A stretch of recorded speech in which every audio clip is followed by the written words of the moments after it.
Bonjour à tous, on se retrouve aujourd'hui pour un nouveau tutoriel pour aujourd'hui voir comment installer un système d'exploitation Linux. Dans notre cas, ce sera Ubuntu. Si vous installez ce système d'exploitation sur une machine virtuelle, je vous invite à aller voir mon tutoriel sur VirtualBox que j'ai réalisé il y a maintenant quelques semaines. Et si c'est sur un ordinateur, je vous invite à aller voir mon tutoriel sur comment créer une clé USB bootable. Sachez que l'installation ne changera pas pour Ubuntu, ce sera la même que ce soit sur une VM ou sur un ordinateur, ce sera juste le support qui va changer, donc il faudra soit que vous créiez une clé USB bootable, soit une machine virtuelle sur VirtualBox, ou un autre hyperviseur. Au passage, si vous installez un système d'exploitation sur un ordinateur quel qu'il soit, il faudra sûrement que vous rendiez dans le BIOS ou que vous appuyez sur, alors souvent les touches c'est F9 ou F10, ça dépend des ordinateurs, et que vous changiez le disque de démarrage et que vous mettiez la clé USB que vous avez insérée pour qu'il boot sur la clé USB et lance l'installation. On va se rendre sur le site ubuntu-fr.org sur lequel on va aller sur télécharger Ubuntu.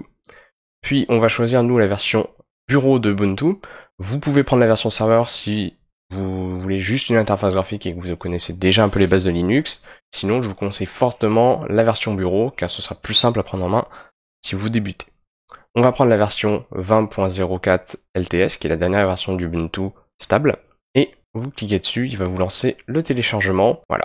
Moi, je vais pas le télécharger car j'ai déjà l'image de Ubuntu sur mon ordinateur, et donc on va tout de suite se retrouver sur VirtualBox. On se retrouve sur VirtualBox, donc j'ai créé une machine virtuelle qui s'appelle Tuto Linux. Si vous voulez en créer une, je vous invite encore à aller voir mon tutoriel sur comment utiliser VirtualBox. On va lancer notre machine Linux. Si c'est la première fois que vous la lancez, il va normalement vous demander de choisir un disque de démarrage. Donc nous, on va aller chercher notre image Ubuntu.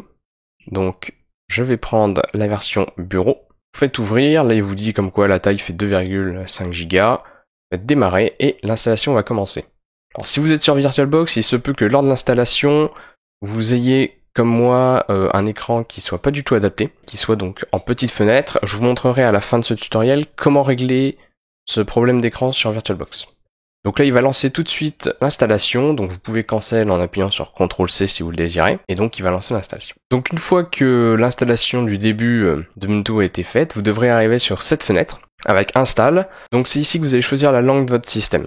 Donc vous choisissez votre langue, nous dans notre cas on va prendre français, et après vous pouvez choisir soit d'essayer Ubuntu, soit de l'installer. Essayer Ubuntu, ça va pas installer le système, vous allez juste, ça va rester sur l'image d'installation. Il va utiliser l'image pour tout simplement vous faire tester Ubuntu, mais par contre, rien ne sera sauvegardé. Alors qu'installer Ubuntu, vous allez l'installer. C'est en l'occurrence ce qu'on va faire, que ce soit sur une VM ou sur un ordinateur, on va souvent installer Ubuntu, on essaie rarement Ubuntu parce que c'est un système très léger, donc l'installer demande moins de 10 Go. On va cliquer sur installer. Ensuite, il va vous demander la disposition de votre clavier. Donc moi en l'occurrence je vais choisir français et français AZERTY, comme ceci.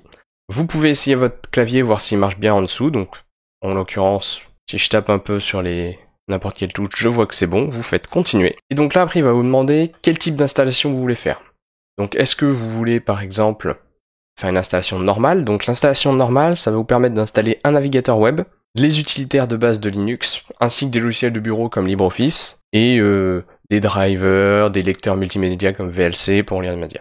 Moi, je vais faire une installation minimale avec seulement un navigateur web et les utilitaires de base. C'est ce que je vous conseille si vous voulez que l'installation se fasse relativement vite et ça permettra d'avoir un système Linux parfaitement propre. On va cliquer sur continuer. Donc là maintenant, il va vous demander tout simplement ce que vous voulez faire comme type d'installation. Donc là, en l'occurrence, moi il me dit que j'ai aucun système d'exploitation qui a été détecté. Par défaut, vous allez effacer le disque et installer Ubuntu. Alors, n'ayez pas peur sur une machine virtuelle, ça va effacer le contenu du disque, mais c'est le disque virtuel, donc vos données sur votre ordinateur ne seront pas impactées, d'où l'intérêt d'utiliser une machine virtuelle. Par contre, si vous faites ça sur un PC fixe, faites très attention à ce qu'il n'y ait rien sur vos disques durs, ou en tout cas que les données aient été sauvegardées, ou alors que ce sont des données dont vous en avez rien à faire, parce que Ubuntu, il va pas se faire chier, il va installer par-dessus, il va tout effacer sur son disque, il installera par-dessus. Donc nous, on va faire installer maintenant. Donc là, il vous met un message en vous disant, voilà, le disque, comment il va être formaté, etc. Est-ce que vous êtes sûr de vouloir faire ça? Vous pouvez retourner en arrière si vous voulez modifier. Et on va faire continuer. Là, il va vous demander la zone géographique pour avoir le bon fuseau horaire avec la bonne heure. Donc nous, en l'occurrence, on va rester sur le fuseau horaire de Paris. Vous faites continuer. Et donc là, il va vous demander tout simplement un nom d'utilisateur. Donc moi, en l'occurrence, je vais mettre Pixwalk. Il vous propose par défaut un nom pour votre ordinateur. Donc nous, on va l'appeler plutôt, ce sera plus simple. Et choisir un mot de passe. Alors, aussi, petite info, sur VirtualBox, il va vous désactiver le pavé numérique, donc réactivez-le. Donc je vais mettre un mot de passe complètement bidon. Là, hein. C'est une VM, donc c'est pour faire des tests. Vous pouvez choisir après si quand vous démarrez, il vous demande votre mot de passe ou si vous voulez qu'il ouvre la session automatiquement. Nous, on va demander le mot de passe à chaque fois.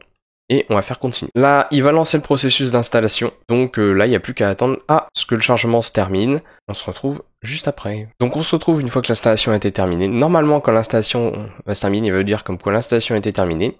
Et il va vous demander tout simplement de redémarrer votre ordinateur. Donc on va faire redémarrer maintenant. Votre ordinateur ou votre machine virtuelle. Puis là, il va redémarrer. Donc, dans le cas où vous avez une clé USB, vous allez pouvoir la débrancher pour pas qu'il reboot sur la clé USB. Et là, donc, il me dit please remove. Moi, je vais faire entrer parce que je suis sur une VM. Et sur la VM, vous allez appuyer sur entrée, il va automatiquement lui enlever le support d'installation, l'image d'installation ou le disque d'installation. Et si vous êtes sur Linux, bah, vous débranchez la clé USB et normalement il va rebooter automatiquement sur le disque dur. Si vous avez plusieurs disques durs, il faudra vous rendre dans le BIOS de votre ordinateur pour choisir la section de démarrage. Donc maintenant on a notre système Ubuntu qui est installé. Donc là vous voyez mes Pixwalk, qui est ma session. Je vais m'y connecter. Et donc là on va arriver sur notre bureau Ubuntu. Hop, ça met un peu de temps parce que c'est la première fois qu'on lance notre machine Ubuntu. Et voilà. Donc là vous avez votre... Donc il vous met... voilà, vous pouvez vous créer un compte en ligne. Clairement, on s'en fout. Donc là, vous avez un bureau, et vous allez sûrement remarquer que si on met en grand écran, ça reste en petit. Donc je vais vous montrer comment faire pour mettre en grand écran. Ça vient souvent des VM, c'est un bug, alors ça le fait pas sur tout le type d'ordinateur. Moi par exemple, ça le fait sur mon PC fixe, mais sur mon PC portable, j'ai pas ce problème. Ça dépend du constructeur, de la carte mère, enfin ça dépend de plein de choses. Mais si vous avez ce problème-là, pour le régler, c'est assez simple, vous allez aller dans périphérique, vous allez aller dans insérer l'image CD des additions invitées. Là, il va vous dire, voilà, un truc avec un logiciel prévu, vous faites lancer. Là, il va vous demander le mot de passe de votre session. Et donc là, ça va lancer une installation, tout simplement. Donc si vous êtes bien entendu sur un PC fixe, vous n'aurez pas à faire ça. Et voilà. Là, vous voyez, vous serez automatiquement en plein écran. Donc là, appuyez sur Entrée. Et maintenant je suis en plein écran, il n'y a aucun problème, vous pourrez redémarrer votre machine, il n'y aura aucun souci. Avant de terminer ce tutoriel, je vais vous montrer, donc là vous pouvez avoir accès à toutes les applications Ubuntu, qu'il y a d'installer en tout cas. Par défaut, vous voyez, il y a vraiment le minimum. Et si par contre vous voulez télécharger de nouveaux logiciels avec Ubuntu, vous allez pouvoir aller dans Ubuntu Software. Alors ce ne sera pas le cas sur Debian, sur le Debian il n'y a pas ce système de centre de téléchargement, si je puis dire. Il faudra aller les chercher sur les sites officiels du logiciel, donc ce sera un peu plus complexe. Mais vous inquiétez pas, je ferai un tutoriel pour vous montrer comment installer des logiciels externes. Donc là, en l'occurrence, je vais juste vous montrer le catalogue, donc on va le laisser télécharger le catalogue. Et donc, on se retrouve une fois qu'il a téléchargé tout le catalogue. Donc vous voyez, il y a des catégories, il vous propose même des applications qui sont assez utilisées, donc vous avez Sublime Text, Discord. Là, vous allez aussi avoir les mises à jour des logiciels d'ailleurs, en haut. Et après même, vous pouvez normalement faire des recherches. Donc si je tape, je sais pas, LibreOffice par exemple. Voilà, il vous propose tout simplement les applications LibreOffice, Writer, Calc, Impress. Vous pourrez taper donc les applications que vous voulez. Sachez que sous Linux, sur Ubuntu, c'est assez simple de télécharger des applications grâce à ce gestionnaire. Sous Debian, ce sera un peu plus complexe, mais on verra ça dans un prochain tutoriel. Donc là, au passage, vous voyez, il me propose une mise à jour que je vais faire après ce tutoriel.